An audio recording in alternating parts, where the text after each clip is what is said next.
I'm Yonit Levy of Channel 12 in Tel Aviv. And I'm Jonathan Freedland of The Guardian in London. And we are Unholy from Keshet Podcast, Two Jews on the News. Today on our program, special guest Jonathan Freedland. How did we get him? It was tough. It was tough. A little bit of coercion was involved, but he finally agreed. Contacts book to get that guy to agree to come on this show. That's amazing. Don't get me started. He's intransigent, but he will be able to answer the age-old question: is it better to be a guest on Unholy or a co-host? Not one I've wrestled with before, but now I'm going to get to see that from both sides. That's going to be So that is coming up, good. Our conversation about the escape artist. I'm very excited about this. This will be coming up later in our program. I should be telling you that many years ago, when Yair Lapid was still a late-night talk show host, he had this prominent question he would always ask his guests. It became more of a cliche over the years. He would always say, what is, in Hebrew it's Ma Yisraeli be'enecha? What is Israeli in your eyes? How would you define being Israeli?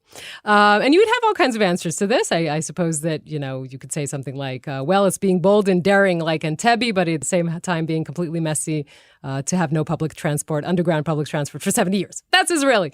But why am I telling you all this? Because if you'd asked me this week, I would say that being Israeli, or quintessentially Israeli, is to have a huge pride march in Tel Aviv a week ago, 170,000 people marching in Tel Aviv, but the whole thing, for hours, right? But the whole thing closing down before 6 p.m. just to not, desecrate the Sabbath. I think that's very Israeli. Actually, I think it's a nice story. So, in other words, reveling in gay pride, etc. And I can only guess at the kind of costume, etc. Mm-hmm. But Shabbos is coming, and so get home for Shabbos because your mom's at home to light candles. Exactly. You get home. I do like that. I think that's a beautiful story. I think it's a beautiful story. Another thing that could be just very Israeli in your eyes is the president of the United States arriving in less than a month without knowing who is the Israeli prime minister who will greet him at the airport. I mean, it's like a very bizarre version of Married at First Sight. It's like, there are three options, sir. That's right. It's like one of those blind date shows. I mean, you can really imagine in the speechwriting department, I've known over the years people who've done that in the speechwriting shop at the White House, and they're having to do, insert name of prime minister here, personal reference to prime minister's family to be TBD, as they try and prepare him for this visit. No, I mean, so that is still a massive question mark hanging over that, right? I mean, completely. Look, it's like we've been talking about this, I think, week in, week out, just week in for a while. Now the weekly update about the Israeli government sort of teetering on the brink of collapse. I don't have the news that it has collapsed, right? It's like watching, I don't know if this is a terrible analogy. It's kind of like watching an accident in slow motion. Like it's very, very slow. So Bennett's aim is still to survive this summer session, which ends July 31st. The next autumn session begins at October 23rd. He could, theoretically, and we talked about this, stay on the wheel until elections are declared, and that could be March. And of course, what you have this week happening is Nir Orbach, his loyalists, basically saying enough is enough. I can't be part of this coalition, but not yet voting to dissolve parliament because, Jonathan, I've been bothering you with this for a while. If he does vote, then you know who becomes prime minister, Yair Lapid, and that is something that Nir Orbach doesn't want. So it's still, it's still kind of it's like Thelma and Louise just driving over the cliff, but not yet there. That's basically where we are. I don't know who Thelma and Louise are in this metaphor. I just don't know. Look, I think from everything you've told us over this unfolding story over the weeks, my money is on it lasting quite long, just because, that the freeze frame of the Thelma and Louise car being in midair, I think that can go on quite a few weeks because for all the reasons you've actually said over the weeks of this crisis, that there are all these inbuilt delays, there's inertia, and people find the alternatives pretty unpalatable, whether they are opening the door to Yair Lapid, officially coalition partner, or, as we've also talked about, people who don't like this government, but don't much like handing votes to the alternative, which is to call for elections and possibly opening the door to Netanyahu as prime minister. And so when they don't like those alternatives, they sort of will stick in this purgatory, limbo, holding pattern, mid-air suspension, however you want to call it. Yeah, I mean, well, first of all, elections is scary if you're a party that doesn't know if you're going to go through the electoral threshold, like Gidon Sar in a poll that we published this week. We'll go back to that poll in a few minutes. We keep talking about that magic number 61, right? And Netanyahu can have 61 votes to dissolve parliament. Those same 61 votes to make him alternate prime minister in this Knesset, he doesn't have, because you still have the joint Arab list inside that opposition. They will never vote for Netanyahu becoming prime minister. So that will be harder for him to get. Again, still an option. We talked about the three options of the prime ministers who can meet President Biden at the airport. There is still a slight option that it could be Netanyahu. I don't see that coming. I still see that the option is elections. But again, Bennett will be trying to drag this out as much as he can. Yeah, that's partly why I think that this may stagger on a tiny bit longer, just because there's enough people who are incentivized to stick with what they've currently got rather than face the alternative, partly because I'm guessing that there would be a fear about elections, that elections will not bring an outcome that a lot of people would want. Instead, if you're the joint list, could well bring an outcome where, once again, back in the prime minister's office is you-know-who, Bibi Netanyahu. Yeah. Well, in the joint Arab list, the joke in the political circles is always, do they hate more, Netanyahu or the United Arab List?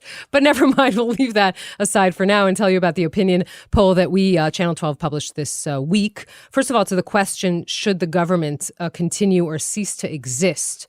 Only 35% of the people polled said that it should continue. 56% said it should close shop. And I think what the more interesting sort of data here is that the most important question relating to this government, I think, and that is the relationship between Jews and Arabs in Israel. The question was, are you in favor of integrating an Arab party in the coalition in the future?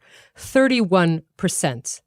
Only 31% supported it. 56% were against. By the way, if you sort of delineate between Arabs and Jews, and Arabs supported, 51% said they support integrating Arab parties. Only 27% of Jews said they do. So that is part of that poll. I can't help but find that quite dispiriting and quite depressing, because at first, when you said about people wanting the coalition to end, I was thinking, okay, well, maybe there's other reasons why they don't like this coalition, to do with efficiency or how they've handled COVID or whatever. But you're leaving little room for doubt there that what people at the root of a lot of people's objections is the fact that it is this integrated coalition, that it is a rainbow coalition, left and right, but also crucially Jewish and Arab. And that's the bit that has won admiration, I think, to the extent that people are aware of it around the world.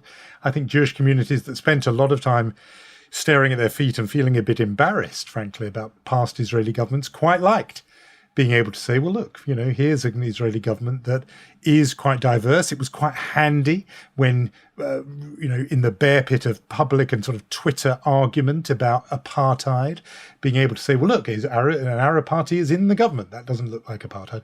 Yes, I know, before people write in, that the apartheid allegation is much more sophisticated than that, and it refers to the conduct in the occupied territories and so on. But still, symbolically, there was something about an integrated coalition that people outside the country quite liked. The poll number you're telling us suggests people inside the country not so impressed. But I would want to point out to you something else. And that is what was on the table a year ago, which was Netanyahu tried to bring in the United Arab List, Ram, in a even more bizarre coalition, which was supposed to stretch from the far right, Bezalel Smotrich and Ben Gvir, to the ultra-Orthodox with Ram and the Likud. He failed only for one reason, that Bezalel Smotrich said no. I remind you that Ben Gvir didn't say no, and I remind you that Mansour Abbas didn't say no. Now, if this coalition had actually existed and survived to this day, and we had asked that question in a poll, do you think you'd have the same numbers? I would argue that you wouldn't. And I think that is the reason, the deep reason why Mansour Abbas preferred a coalition with Netanyahu and not this coalition, because he knew that if Netanyahu took him in, it would make Ram, the United Arab List, more kosher in the eyes of the Israeli right than it does when he's part of a coalition with the Israeli left. So I think that it's a difference in the coalition and the atmosphere around it, and not necessarily something that dooms Israel forever to be in a government that can't succeed. That's what because I don't like the dispirited Jonathan. I like the good mood Jonathan. So I'm just trying to say I get it. No, that's cheering. That is just something to kind of hold on to when you're looking at these numbers. These numbers aren't, for someone who thinks that the integration of Arabs in society is important. I think many Israelis do. I can understand why these numbers are dispiriting. Yeah, no, exactly. So that's a consoling thought. Netanyahu never stays very far from the news in your neck of the woods. Nope. So tell us about this head-to-head meeting in court. Oh, wow. Well, this is how should I call it? The bizarre news this week, the lurid, sensational story. This, of course, does have something to do with the political situation this week. It's the Olmert-Netanyahu, it's libel suit brought forth by Benjamin Netanyahu against Ehud Olmert. I don't know, sort of our version of the, I think, Johnny Depp, Amber Heard trial, or one prime minister who was found guilty of breaking the law being sued by another prime minister who may yet be found to be breaking the law. So let's talk about what this story is. Netanyahu, his wife Sarah, their eldest son Yair, suing Netanyahu's predecessor Ehud Olmert for libel after he described them in a television interview as mentally ill and in need of psychiatric treatment. Netanyahu filed a $250,000, equivalent of 780,000 shekels, filed suit against Olmert. Well, let's say it wasn't boring, Jonathan. It wasn't boring. And if you know anything about Israeli politics, which you do a lot, you know that there have been for many years, rumors about what has been going on inside the prime minister's residence in Balfour Street, especially, obviously, when Netanyahu was prime minister, and the level of involvement of Sarah Netanyahu increasingly in recent years of Yair. I just want to point to one story which came out in the testimony of Nir Chefetz. Nir Chefetz, we discussed him in the podcast in the past, a former spokesman for Netanyahu turned state witness against him in the corruption trial. Different trial for Netanyahu.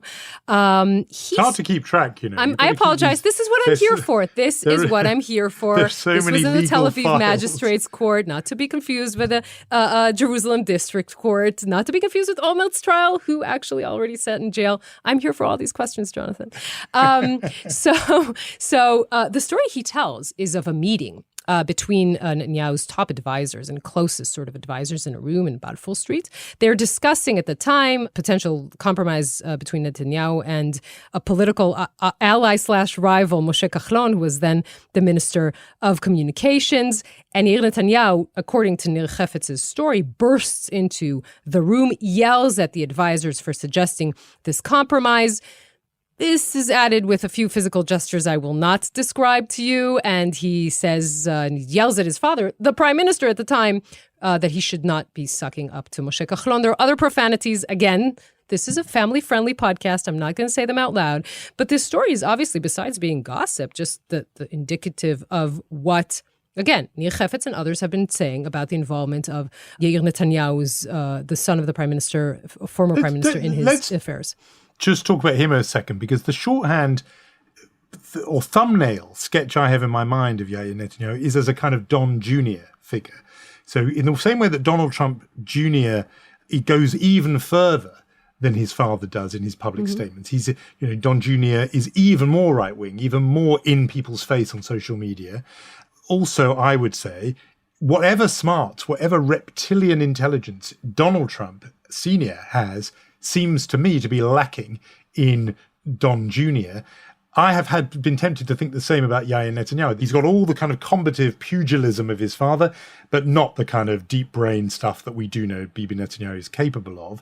Would that be a fair thumbnail sketch? I think it's fair to talk about him as this sort of Israeli version of Don Jr., and I think his rhetoric on Twitter is quite easily accessible to anyone who wants to go through the sort of language and what he says about anyone who is, in his eyes, a political rival of his father. Let's say that many journalists have been targeted by his tweets.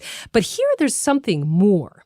Because what Nir Chefetz is telling, and by the way, according to Nir Chefetz's account, he quit as spokesperson because Yair Netanyahu was involved or intervened in a security-related decision about the Temple Mount when Netanyahu himself was prime minister. So there is a larger question here of how much is he involved. It's not a question of foul-mouthing on Twitter. It's a question of how much is he involved in the decision-making of someone who is not only a former prime minister, but if this is the picture that is painted, this is a man who's also eyeing a comeback. So that is very, very relevant. Again, to the extent that, these lines have been drawn a long time ago. People who adore Netanyahu are going to continue to adore him, whatever his son, whatever stories come out. And the people who love to hate him will continue to do so. It doesn't change that fundamentally, but it does give us a little bit of a glimpse into what it was like. Good. So that is one to follow. That is another courtroom drama.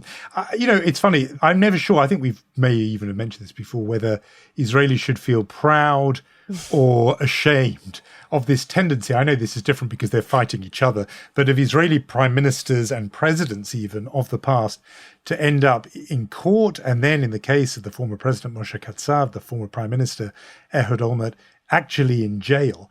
On the one hand, does this mean that Israel is, recruiting its leaders from a terribly corrupt class, or does it mean that, Israel has the institutions to hold its most powerful figures to account? I think maybe both. See, you have the answer to my Israeli Benecha. If you were asked by a late night talk show host Yair Lapid, you could answer that. Yes, both are true. Both. That's my answer. I'm ready for my close-up with Yair Lapid on Israeli TV, although I know he has other duties these days.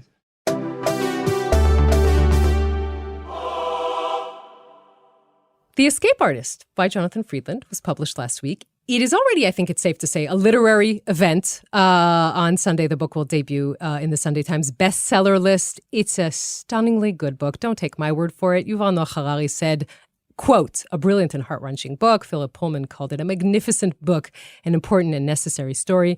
Anthony Beaver wrote that it is an immediate classic of Holocaust literature. I literally could not put it down. This is just a mere fraction of the reviews that run the gamut from great to fantastic. If Jonathan himself had tried to write these reviews, he could not have been this generous. We're so glad to have him on the program today, Jonathan Freedland. Yonit Levy, I now know why you get so many great guests on Unholy. What a lovely introduction. No wonder they keep coming back.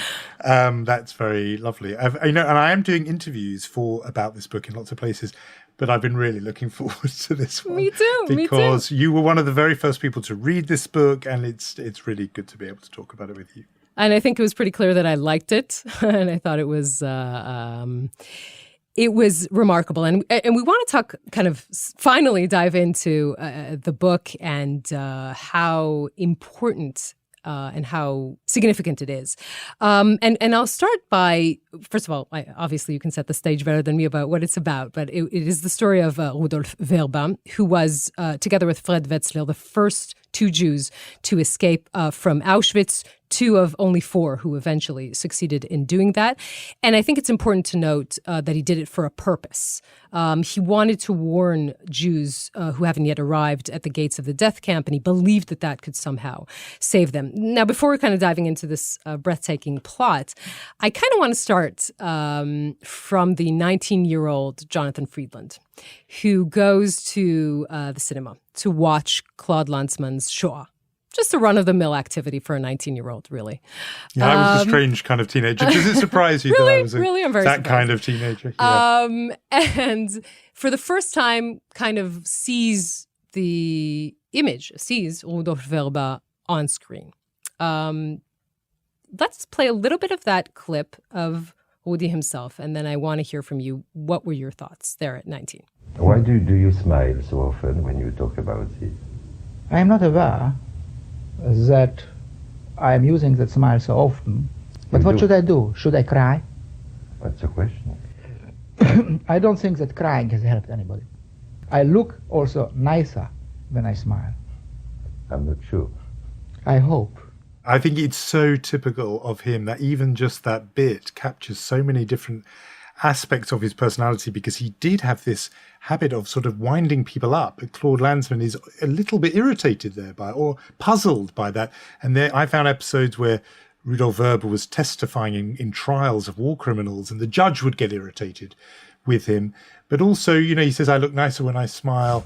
He did care about his appearance as an older man. He, would very dapper, dressed well. That bit, I think, is just a really striking moment. But you're giving me the Jonathan Freedland of today. Look at him, and I want the 19-year-old and what he saw. So the 19-year-old saw this amazing film, Shah, 9.5 hours long. I saw it in 2 sessions, 2 sittings. That was my strong memory of it was that it's an amazing film because it's a 9.5 hour history of the Holocaust, but there's no archive. There's nothing in black and white. It's all what were then contemporary interviews in color. And it strikes me now that many of the interviewees were not old. They were in their 40s or 50s. But at the time, when I was 19, I saw this parade of old men and women as I saw them. And they didn't just seem old, they seemed broken to me. Yitzhak Zuckerman, Anteg, is in there. And at one point, he's asked by Claude Lanzmann, not how do you feel, but you know what I mean? And he says, if you could lick my heart, it would poison you. Is what he says. It's the most amazing line. They are, I thought, they looked broken by what they had experienced. And then suddenly explodes onto the screen this man who, unlike them, isn't speaking a foreign language. He's speaking English. He is dapper. He's handsome. He is charismatic in how he speaks. I think you even heard it there. He's in New York City. The Twin Towers are behind him. He's wearing this tan leather coat. He looks like Al Pacino in Scarface. He's got a kind of movie star swagger about him. It just sparks into life. You're thinking, who's that guy? He leaps off the screen. He's vigorous. He seems a generation younger than all the others. And that is because actually, it took me a while to realize this, but that's because he was. I mean, he was his first day in Auschwitz, the last day of June, 1942. He was 17 years old. A lot of the other people, they were young too, but they were late 20s, 30s. He's a teenager. And he mentions almost as an aside in the film, Lanzmann is not really interested in it. He had escaped from Auschwitz. And I knew even as a 19-year-old enough about Auschwitz to know that, Jews just didn't escape from Auschwitz. So as a 19-year-old, I was kind of intrigued by that. I was thinking, well, how did you do it? And Lanzmann is really interested in Rudolf Vrba as a witness because he was a kind of ultra witness. He was there so long, nearly 2 years. And he saw every stage, pretty well every stage of the killing process. He worked at different places. He had this panoramic view of Auschwitz. So that's what Lanzmann was interested in. But I found myself thinking, I want to know how you escaped. And who are you? You're this amazingly charismatic, strong figure who explodes on the screen. And it takes you 30 years to circle back to that. Yeah, I mean, he was there in the back of my mind as just a name and a face and the outline of the story. I was a journalist while he was still alive. I mean, I became a working journalist in 1989, Yonit, that's how ancient I am. So I would have had time in the 90s and in the noughties to find him and track him down. But it sort of stayed there somewhere in the back of my mind. But it came back it came back in recent years with all the talk about post-truth and fake news. And you know how things are, that people sort of sit somewhere in the back of your mind, in the kind of sediment, and they just sort of rise to the top. And I wasn't even sure why I started looking him up again, but I saw immediately once I did, oh, okay, maybe that's why it's come back to me, because everyone was talking about post-truth, and he was determined to get the truth out from under a mountain of lies. And so his story suddenly seemed urgent, not just relevant for now, but urgent for now. Yeah, and we'll talk about that urgency because there is something of that urgency in the book as well. But one more question about Jonathan Freedland, and then we move to talk about Rudolf Vrba, because this is your you wrote 12 books. Most of them are fiction. This is, I think, the third nonfiction book. The last one was 17 years ago, and it's Jacob's Gift, which is a phenomenal book. It's a family memoir, essentially. This is a completely different kind of undertaking, and I wonder if there's a moment in which you say to yourself, this is too daunting to take on as a project. So much. I mean, you're completely right. It's the first nonfiction for such a long time. And the other nonfiction I did, first book I did, was a kind of polemic based on being in Washington. So I'd done all the reporting just by seeing it. And then the next one was a family memoir. Yes, researching my own story, family, talking to people who knew about 3 members of my own family. But nothing like this. I mean, I had to basically write a history book, and that meant archives and documents and testimonies, legal transcripts, and going through them, and the absolute duty to get it right. I mean, with my family memoir, in a way, there weren't many people around who could say if I got something right or wrong. They'll complain anyway. It doesn't really matter. They would complain anyway. It's actually, and some did, and so that was one thing. This was the truth is, I did have and I do feel a kind of reverence towards this subject, and particularly towards the veracity, the obligation, the duty to be accurate and truthful, because of Holocaust denial, because it is something you don't mess around with this subject. Mm. I don't think there's a rule, for example, that you cannot write fiction about the Holocaust, but you better be damn sure you've got it. You're really serious. You've thought it through. I'm pretty skeptical. I don't want to be accused of making a single word or detail up in this book. Every detail in there, there's a source for it. There's a line of dialogue. It came from a letter. It came from a memoir. It came from a testimony. It came from an interview. And so, there's even a moment where Rudy feels a bead of sweat on his back. That's because at some point he said, at that moment, I felt a bead of sweat on my back. Otherwise, it's not in there. But I did feel daunted by it because I just knew it would be, I felt a duty to be absolutely quadruple, quintuple checking every single detail in the book. Let's talk about the escape itself, where I think skills of a thriller writer really come in handy. Now, without giving too much away, this isn't the first escape in Rudy's life, and neither is it the last. It's definitely, the escape from Auschwitz is definitely the most daring and the most dangerous. When you think of, I guess, the set of characteristics that helped him and Fred Wetzler escape, what did they have that others who tried and failed didn't have? It's such a good question, and also it's an important one, because the very first answer is essential, which is to say luck. Mm. And I say that partly because he used to say that, and he was, I think, nervous of not just about escape, but about survivors. That question that's often put to survivors about how what was it about you that enabled you to survive? Because implied in that is, even completely unmeant, is a kind of criticism of those who didn't get through and didn't survive. And he was, and it's very clear in all his different recountings of his story. He wrote a very good memoir. It was written with a journalist in the 1960s, 63. But he also told his story in many other places afterwards. He always is clear to say, this random act of goodness someone did, or luckily I was. That's the first thing, because there was luck involved. But in terms of the escape rather than just survival, I think it's absolutely not coincidence how extraordinarily intelligent Rudolf Vrba was. He goes on to become a scientist in later life. He had, we might talk about why this is important, an extraordinary memory, but he was ingenious and analytical. And even as a teenager, he started applying that analytical brain to what he was seeing in the process of Nazi killing, but also in the whole setup of the camp. And without giving it away, because you're very generously protecting some of the sort of plot twists, he and Wetzler realized there was a gap in the Nazis' defenses, not a physical gap, but a loophole, a sort of flaw almost in the kind of Nazi mentality, actually.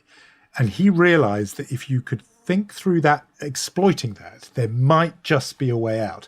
But it required, once you'd had that insight, you then had to have brilliant physical resourcefulness, bravery, and luck. And all those things came together. But it begins with this penetrating, rather ingenious insight into this, and to spot this gap. When we started talking about this, but I think it's really important to know, because obviously it's a large part of the story, is just how important it was to him. You said urgent to get the message out. It wasn't about saving himself. In a way, he was even, if it's a strange thing to say, I think he could have survived Auschwitz. He was fixed in the hierarchy of Jewish prisoners in a way that maybe could have saved him, but it wasn't about him. He wanted to get the message across. He thought that this whole machinery was built on the idea that people didn't know what they were coming to. And if he could just get the message across, then that would save lives. And this, of course, again, not trying to spoil the plot, but this warning turns into an actual report. It's called the Vrba report, or the Auschwitz report. It's a 33-page eyewitness account of what they saw. And as you said, he has a an extraordinary memory. And the smuggling of this document out is actually a suspense thriller within a suspense thriller, which is also a remarkable story. And here we kind of, I think, arrive in the most exasperating part, the most frustrating part of the story. Did he believe, it's two different questions. Did he believe, and do the readers need to believe, that he succeeded in that mission of saving lives?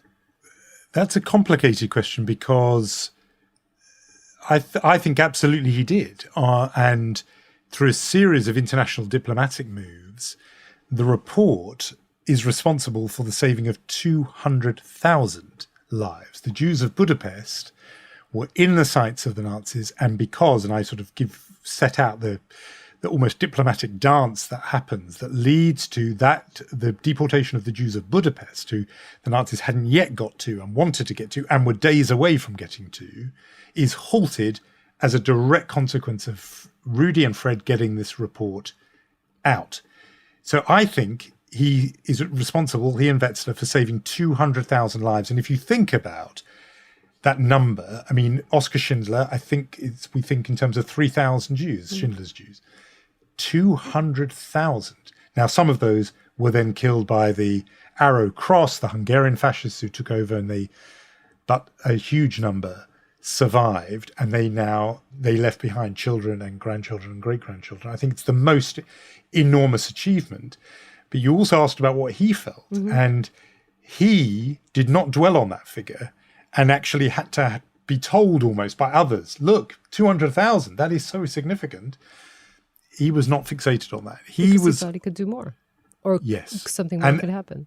And a lot of rescuers talk like this. It's fascinating. Holocaust rescuers, these are not people who sort of preen proudly at what they did. They're several that I've read about and looked at their story. They almost obsess actually about the ones they didn't save. And in his case, it was specifically the Jews of Hungary. So the deportations were halted in early July, but that was only after they had been carrying on from the 15th of May, over a 56-day period. 437,000 Jews were sent to Auschwitz, and the overwhelming majority gassed. And that was all after he had got his report out. So that is what drove him to fury in the years after the war, because he believed that he couldn't have saved the 6 million, as it were. He didn't think that.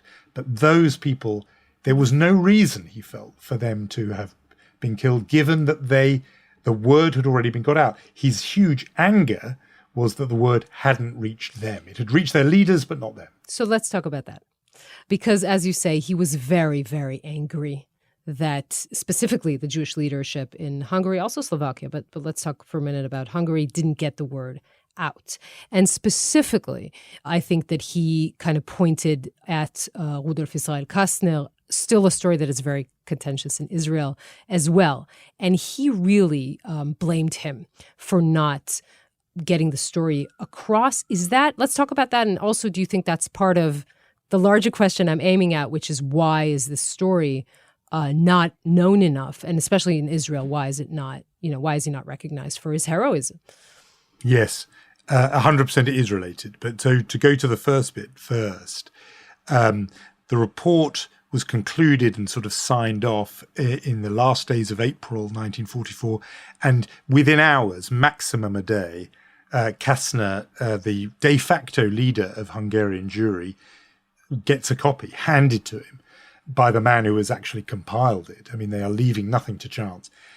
And the accounts suggest that Kastner read it, that he couldn't sleep the night he read it, that he showed it to other people.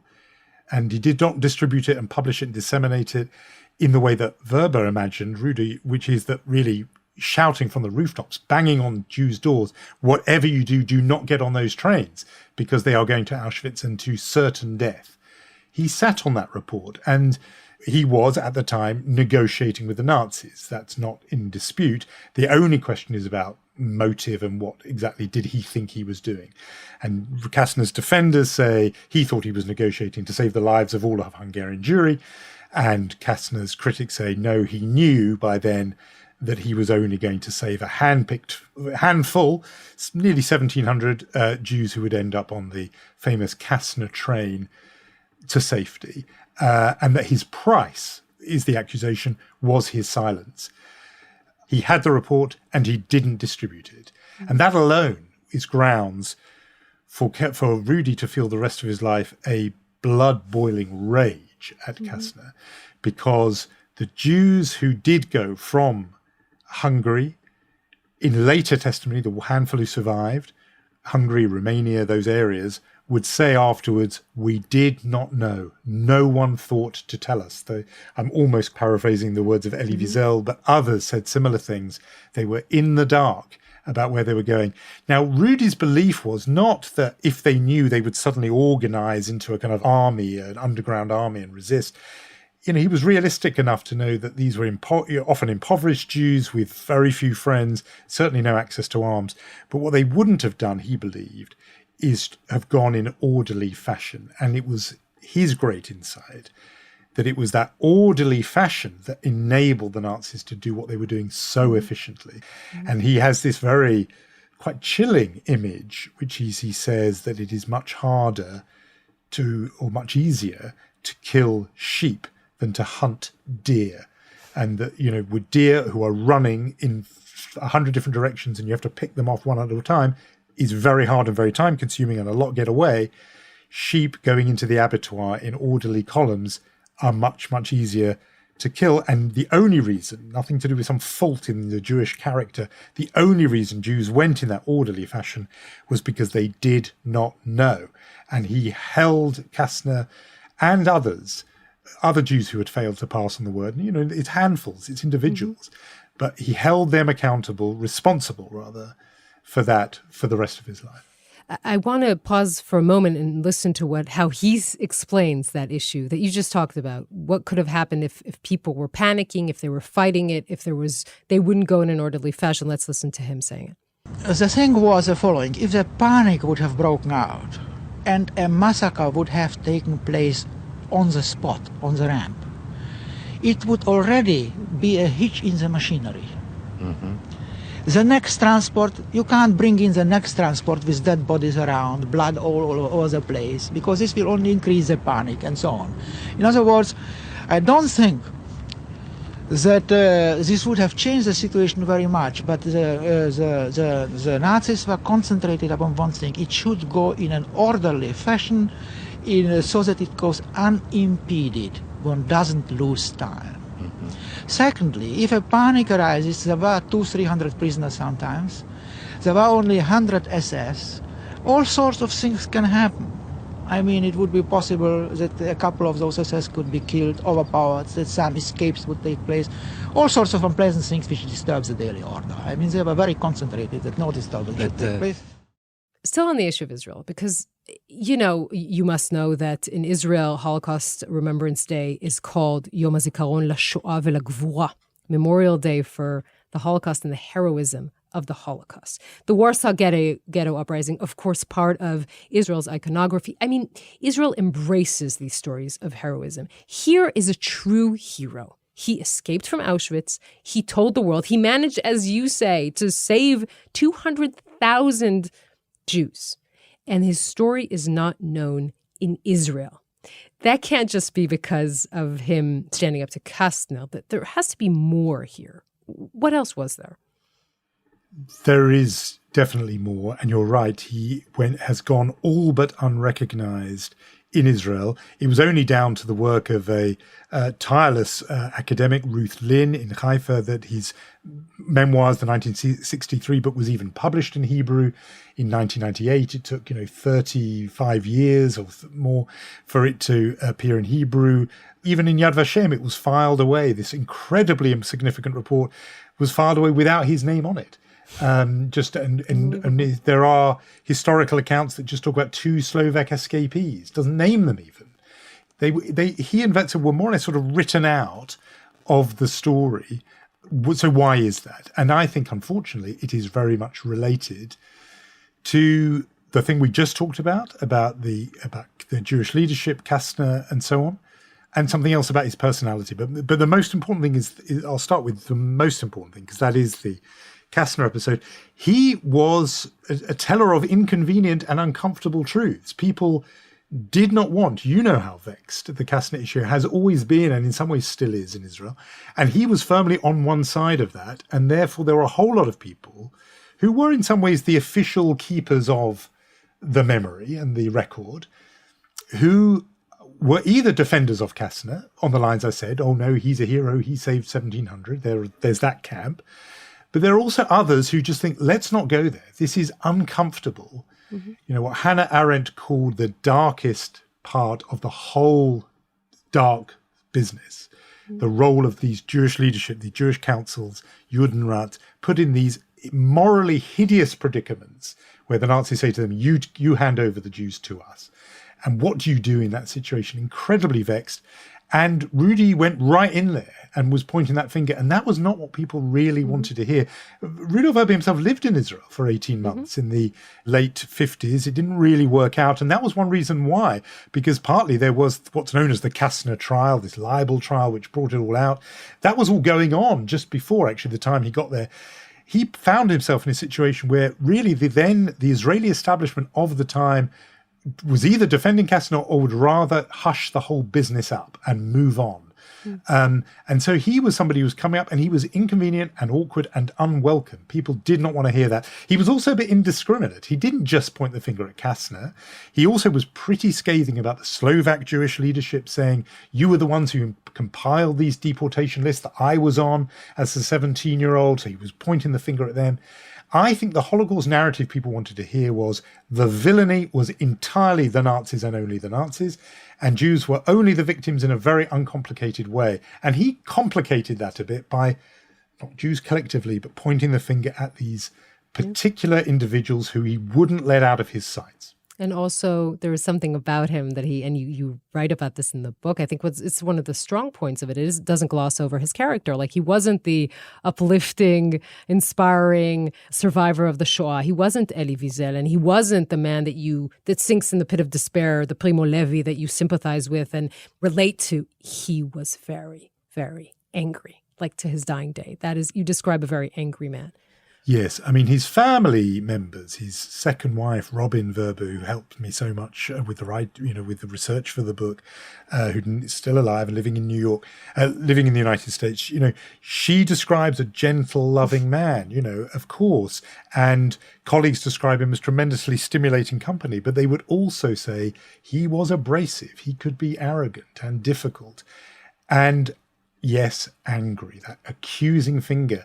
I mean, it astonished me that he lived the last decades of his life in Vancouver, in Canada. Even the Vancouver Jewish community, when it held events about the Holocaust, did not invite Rudolf Vrba. I mean, they had not just a survivor, a witness, they had this hero, this towering figure from the period living in their midst, and they didn't invite him because they did not know what he was going to say, and they did not trust that any talk by him, it would not descend into accusations and angry, sort of ranting. And they thought, we've got high school kids coming here. That's not what we want.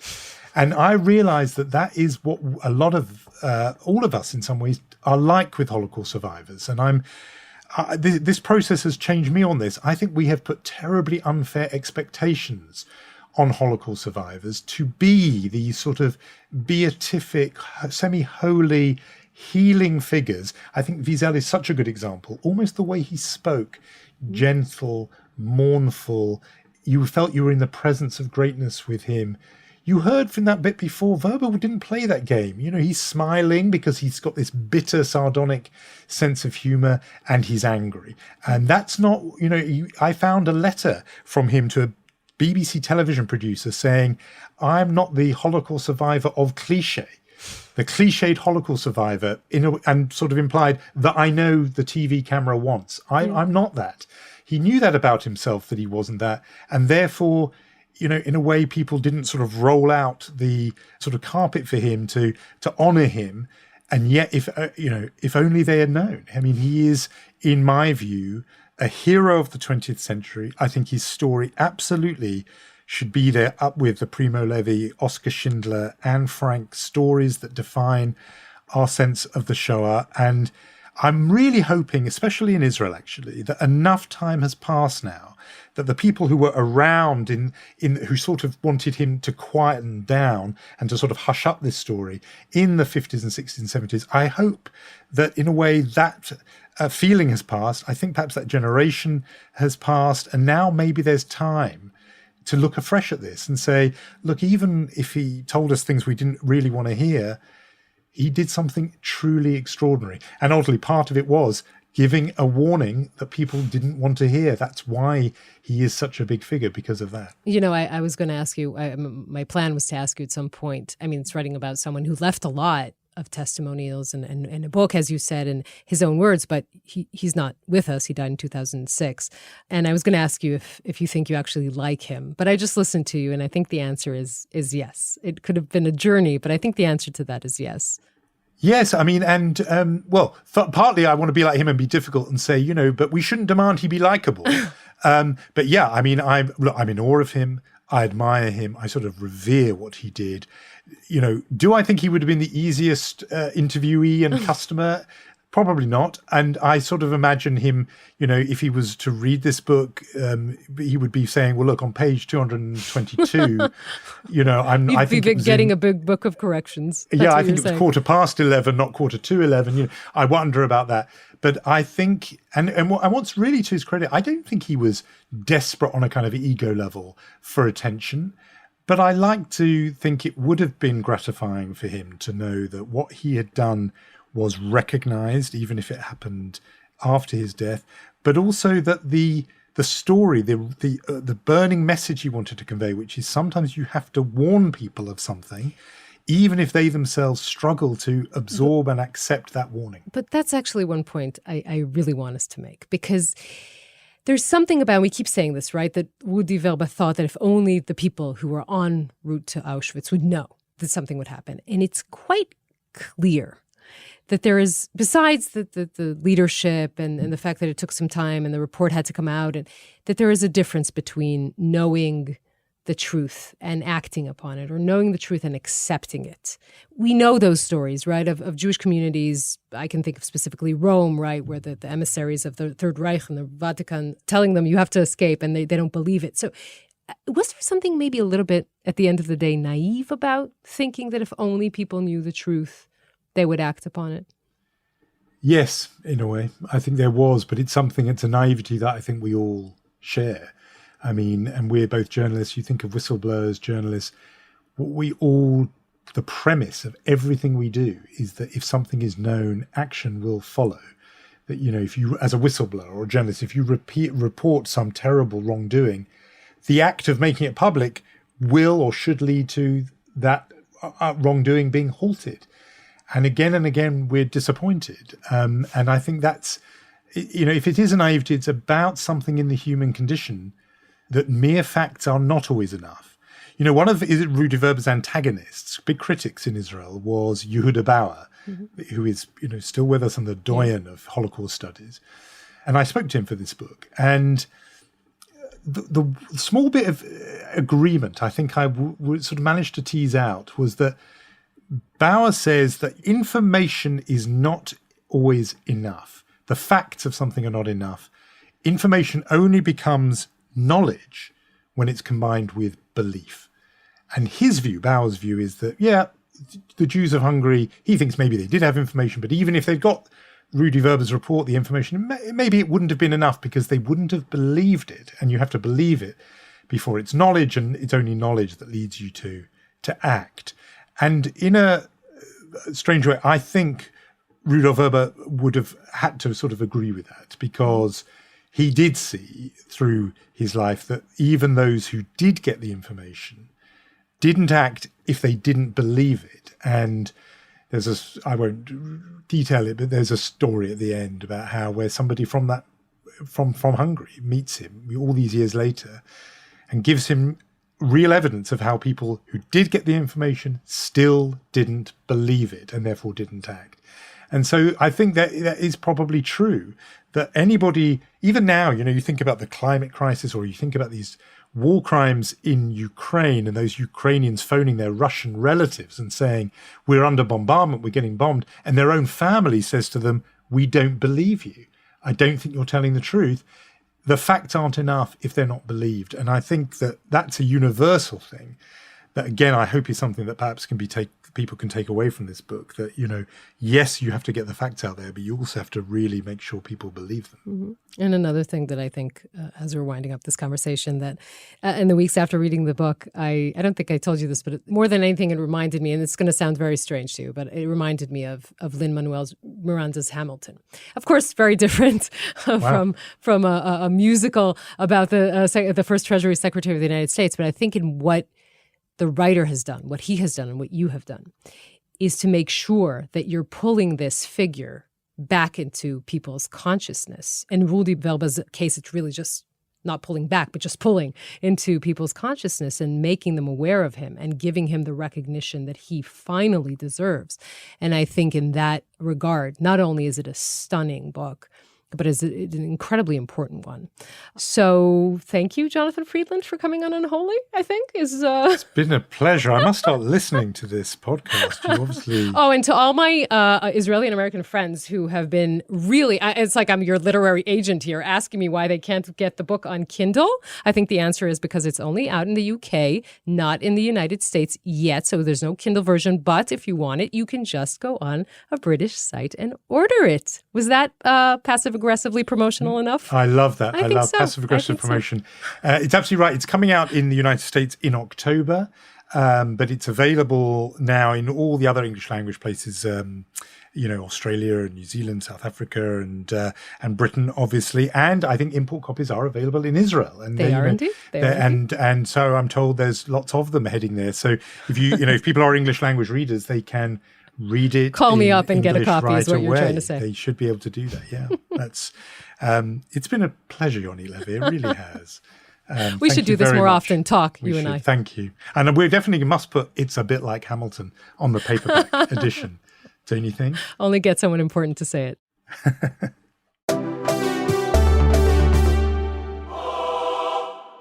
So we have our usual business to attend to and the handing out of awards.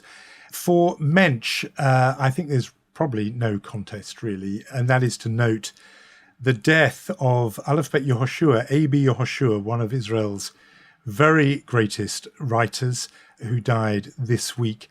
I had the very good fortune of interviewing him 2 or 3 times, and we have managed to dig out of the archive me asking him. This was at Jewish Book Week in London in 2013.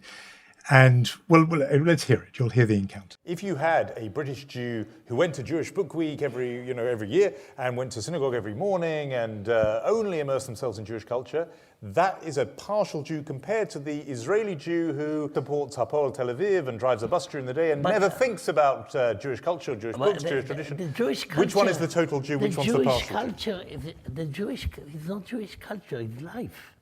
He has to vote. He has to fight. He has to deal with thousands of moral things, not abstract things. It's not studying. He has to decide what to do with Gaza. It's not a question of the Poil or the other things. These are life problems that you have to decide every day as a part of the society, as you British are doing it every time as a British. This is you asking him because obviously one of the things he said, he called diaspora Jews partial Jews.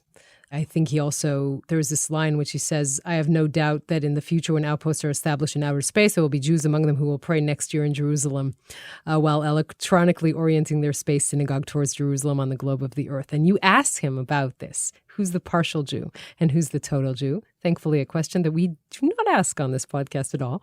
But that is his answer. And that is a clip of you from 9 years ago. I would recommend, by the way, to listen to the whole conversation. It really is a beautiful one between you and Aleph Bet Yehoshua. Well, I mean, he was, I think, probably outside Israel, the least recognized of that trio that I always think of as Israel's 3 tenors. Amos Oz, David Grossman, Aleph Bet Yoshua, partly because his English was fantastic, but he was quite accented. He wasn't as sort of mellifluous and eloquent in English as the other two. And so he didn't necessarily get that big audience outside in the way they did. But interestingly, he was really interested in the kind of whole question of diaspora, almost more actually than the other two, in the sense of his Zionism. He was an absolute pure Zionist in the classical sense of that word, meaning he believed Jews lived better as a nation in a single land than as a dispersed civilization. So even before you get to his views on the politics of the region and where the border should be, it was quite old-fashioned to hear somebody represent that classic Zionism. You lot, he would say to Jewish audiences. He did it in America. He really would wind them up. He had arguments there when he would say, you are not complete as Jews. For you, it's like a jacket. For me, it's like a skin, being Jewish. It meant that he really had something to say to Jewish audiences outside. And I think you heard him do it there very beautifully. Yeah, I mean, look, he is definitely, I don't think it's a question, he's a literary giant. And his writing and his technique and his books are really remarkable. A friend of the pod, Mitch Ginsburg, who wrote this beautiful obituary about him in Times of Israel, reminded me of a quote, a review in one of his books in The Nation, where they wrote, "The Nobel Prize has been given for less." I think he was critically acclaimed, as you say, very much in Israel. I think also in other literary circles. He really talked and he was interested in the relationship between Israel and diaspora. And he was very, very interested, of course, in the issue of Israel and the Palestinians, and someone who later in life, obviously an advocate of the two-state solution, but later in life started saying, this cannot happen. Let's admit it. And let's now talk about the one nation state. Of course, he never suggested Palestinians would not have rights in this state. But that is something that also happened in recent years. And I think a lot of parts of the Israeli left were sort of surprised by this turn that he took. But he was an incredibly brave man, and he wasn't shy about keeping his opinions to himself. You can, agree or disagree, but I think that he really was a giant. Yeah, no, I agree. A towering figure and incredibly generous, lovely to talk to. Yes. Bully, everyone called him. And he was this very sort of huggable, lovable warm man. man. A really warm man. I know that, and he was such a sort of devoted husband. He was in love deeply with his wife, and I think was really, perhaps in some ways sort of broken by her death not so long ago. But we mourn his passing and we bow to him with our Mensch Award. And what about chutzpah, Yonit? Well, trying to lighten the mood a little bit before we wind up this conversation, I think we will give, this is the chutzpah story I want to tell you, which is that Australian actor, very famous in the United States, of course, Rebel Wilson, posted a picture of her. She's not the Chutzpah Award nominee. No. What was done to her is the chutzpah story. She posted a picture with her female partner to her 11 million Instagram followers. She, of course, received a tidal wave of support. But we have to say that this wasn't on her own terms, because the Sydney Morning Herald ran a column and told her that if she will not say that she has a female partner, they will basically out her, which I just don't understand this. Why are people doing this? Why in 2022 is this something that someone gets a chance to do? And she has basically opted, what she had to do was opted to sort of tell the story herself. And this is just a terrible, this chutzpah of just, saying that we will out her. And when she decides to take the story in her own hands, then being upset at her for actually killing their scoop. I mean, that is just classic chutzpah. To me, we thought we could mention this week. No, it absolutely has to be. It's that the cherry on the cake is when they then furiously say, how dare she do this herself? They've stolen our story. They say that she sort of gazumped our story because she went out with herself after they have essentially threatened her and blackmailed her, saying, you've got to give us this thing. I mean, it is amazing chutzpah to do that, say, how dare you do the story after they had bullied her into doing it publicly. Worthy winner. I think that's almost, talking of the classical meaning of the word Zionist before, that's almost the classical meaning of the word chutzpah, their fury at her telling her own story after they had pressured her to do so. If you are enjoying the podcast, please do join our Facebook group, Unholy Podcast. You can chime in there with ideas and opinions of the episode. We will, and also send in questions, things you would like us to address or talk about. We are here for that. Send Jonathan questions. He likes to answer questions. You'll have to be the interviewee on the show. We're going to get you on next. Not next week. That would be too much. Plugging our social media. We also have an Instagram page. It's called Unholy. I'm totally on it. You know that. I'm on the ball with that stuff.